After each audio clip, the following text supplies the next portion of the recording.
थोडं मागे सर का सर थोडं मागे अशी साईड देऊन जाते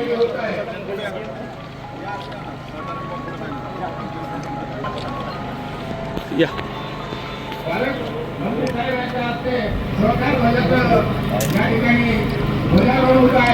मोबाईल मागा घ्या थोडासा ओ मोबाईल मागे जय सरकार जय सरकार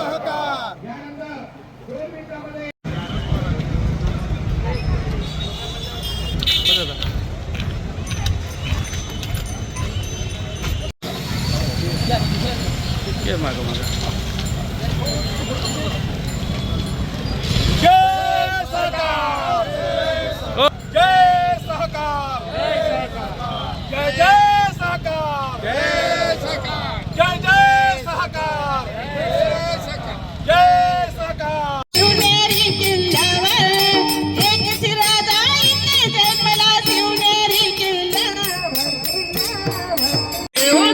माझ्या राजाचं नाव गाजते शिवाच्या नावावर माझ्या राजाचं नाव गाजते जय सहकार जय सहकार जय सहकार जय सहकार हां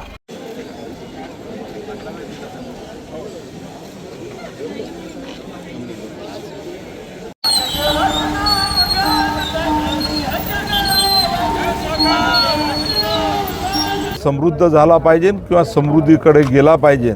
बिना सहकार नाही उद्धार हा जो काही पूर्वी आपल्या महाराष्ट्रासाठी खऱ्या अर्थानं स्लोगन होतं त्या पद्धतीनं परत राज्य सरकारने यामध्ये सहकार चळवळीला खऱ्या अर्थानं मजबूत करण्याचं ठरवलेलं आहे. आणि म्हणून राज्य सरकार असेल किंवा महाराष्ट्र पतसंस्था फेडरेशन असेल याच्या संयुक्त विद्यमानाने ही सहकार दिंडी संपूर्ण महाराष्ट्रात या ठिकाणी निघालेली आहे. आणि शिर्डीमध्ये सहकाराचं एक मोठं अधिवेशनसुद्धा होणार आहे. खरं तर देशाचे प्रधानमंत्री सन्माननीय नरेंद्र मोदी साहेब यांनी पूर्ण देशातच सहकार क्षेत्राच्या माध्यमातून समृद्धी आणण्याचा संकल्प केलेला आहे. आणि देशामध्ये पहिल्यांदाच सहकार क्षेत्र हे निर्माण झालेलं आहे. आणि त्याची धुरा देशाचे कणखर गृहमंत्री सन्माननीय अमित शहा साहेब यांच्याकडे सहकार विभाग दिलेला आहे. आणि म्हणून खऱ्या अर्थानं महाराष्ट्र हा अनेक वर्षापासून सहकार क्षेत्रात चांगलं काम करणारं राज्य आहे.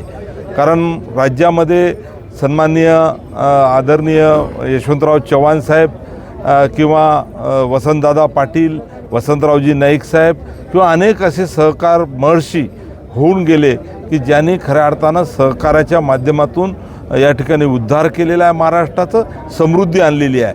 आणि परत ही समृद्धी महाराष्ट्रामध्ये या सहकार क्षेत्राच्या माध्यमातून निर्माण करायची आहे. आणि त्यासाठी वेगवेगळी धोरणं वेगवेगळे निर्णय राज्य सरकार या ठिकाणी आणत आहे.